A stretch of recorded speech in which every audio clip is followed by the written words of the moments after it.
If my student is not in a failing school district, does the student transfer issue, why should I care?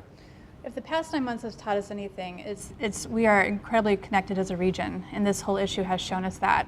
So if your student is not a transfer student, then your child could easily be going to school with kids who are. Elisa Crouch from the St. Louis Post-Dispatch, education reporter. Thanks for being here with us. Okay, so maybe let's just back up for a half second here. What exactly is this transfer situation we're talking about for anyone who may not be up to speed or needs a little refresher? Okay, so just to rewind about 9 months, but we're not going to go over it in too great detail. There was a state Supreme Court ruling that upheld the state's school transfer statute. It says if you live in an unaccredited school district, you can transfer to a higher performing school at no cost to you.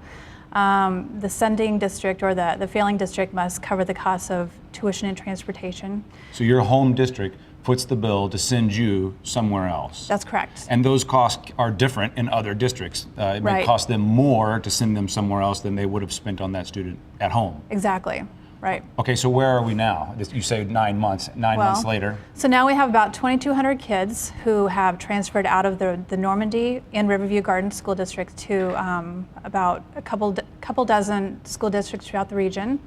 And we have 2 school districts that are footing an enormous cost of transportation tuition, while at the same time trying to figure out how to improve their own academics. There's a lot of discussion right now in Jefferson City over whether to get rid of the school transfer statute, whether to alter it.